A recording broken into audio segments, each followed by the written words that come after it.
ఈ రోజు మా జిల్లా ఎస్పీ గారి ఆదేశాల మేరకు ఉమెన్ సేఫ్టీ మీద ప్రోగ్రామ్ చేయడం జరిగింది. మహిళలకు భద్రత, వారికి మా నుండి ఎలాంటి రక్షణ చేకూర్చాలనే దానిపైన కొన్ని వాళ్ళకి సలహాలు సూచనలు ఇవ్వడానికి ఈ రోజు ముందుకు రావడం జరిగింది. ఎందుకనగా వీళ్ళు కొందరు ఈ సైబర్ నేరాల బాధిన పడుతున్నారు. కొంతమంది అయితే భర్తల డౌరీ హరాస్మెంట్ కావచ్చు, గృహహింస రకరకాల కారణాల వల్ల కావచ్చు, వాళ్ళకి అటువంటి సమస్యలు వచ్చినప్పుడు పోలీసు పరంగా మా ప్రాధాన్యత ఏంటి, మా యొక్క పాత్ర ఏంటి, మీకు ఎప్పుడు ఏ అవసరం వచ్చినా మమ్మల్ని సంప్రదించడానికి కొన్ని సలహాలు సూచనలు ఇవ్వడం జరిగింది.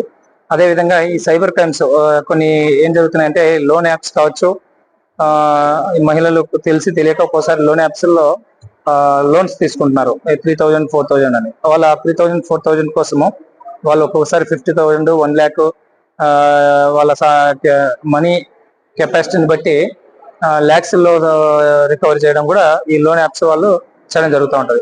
ఇందులో భాగంగా ఒక్కొక్కసారి మనం ఎప్పుడైతే లోన్ యాప్స్ ని తీసుకొని ఎప్పుడైతే మనం సరిగా రెస్పాండ్ కామో వాళ్ళు ఏం చేస్తారంటే మన యొక్క ఫొటోస్ ని వేరే అశ్లీలంగా తయారు చేసి మన కాంటాక్ట్ లిస్ట్ అంతా వాళ్ళు హ్యాక్ చేసుకొని మన ఫ్రెండ్స్ కి ఒక 4-5కి ఫొటోస్ మన యొక్క బాడీస్ ని వేరే బాడీస్ కి మన ఫోటో అటాచ్ చేసి బ్లాక్మెయిల్ చేయడం జరుగుతూ ఉంటాయి. అటువంటి సందర్భాల్లో మహిళలు ఏం చేయాలంటే ధైర్యంగా ఉండాలి. ఇవి కామన్, అంటే ఈ సైబర్ క్రైమ్ అఫెండర్స్ ఎవరైతే ఉన్నారో ఇది కామన్ గా మనం ఫీల్ అయ్యి ధైర్యంగా మనం నిలబడాలి తప్ప, అయ్యో నన్ను ఇంత వ్యవస్థలు చేసి నన్ను చూపిస్తున్నారు అని చెప్పేసి నేను సమాజంలో తలెత్తలేనని చెప్పేసి తొందరపడి సూసైడ్ చేసుకోవడాలు అటువంటి చేసుకోకూడదు.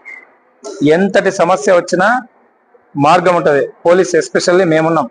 ఉమెన్ సేఫ్టీ విషయంలో మేము ఎంత వరకైనా తెగిస్తాము, ఎంత వరకైనా ప్రొటెక్టర్ గా మేము నిలబడతాం. కనుక మీరు మా యొక్క సర్వీసెస్ ను వినియోగించుకోవడమే.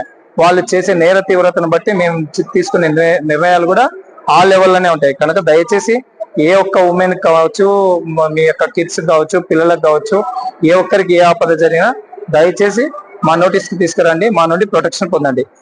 అదే విధంగా మా పిల్లలు ఈ మధ్య కాలంలో మద్యానికి, గంజాయికి ఈ మధ్య కాలంలో ఎక్కువ బానిసలు అవుతున్నారు. దయచేసి మహిళలు ఎవరైతే ఉంటారో మీ పిల్లల్ని కావచ్చు, మీ యొక్క భర్తలను కావచ్చు, మీరే అరికట్టాలా, మీరే దండించుకోవాలా. ఏదైనా మీ కంట్రోల్ కానప్పుడు, మీ నోటీస్కి వచ్చినప్పుడు మా సహాయ సహకారాలు తీసుకొని, మా యొక్క సపోర్ట్ తీసుకొని మీ కుటుంబ వ్యవస్థను కాపాడుకుంటారని నేను ఆశిస్తున్నాను. ఈ అవకాశం ఇచ్చిన మహిళలకి, ఇక్కడ ఉన్న అందరికీ, అన్ని డిపార్ట్మెంట్ల వారందరికీ ధన్యవాదములు. అందరికీ నమస్తే, జై హింద్. ఈ రోజు మా జిల్లా ఎస్పీ గారి ఆదేశాల మేరకు ఉమెన్ సేఫ్టీ మీద ప్రోగ్రామ్ చేయడం జరిగింది. మహిళలకు భద్రత, వారికి మా నుండి ఎలాంటి రక్షణ చేకూర్చాలనే దానిపై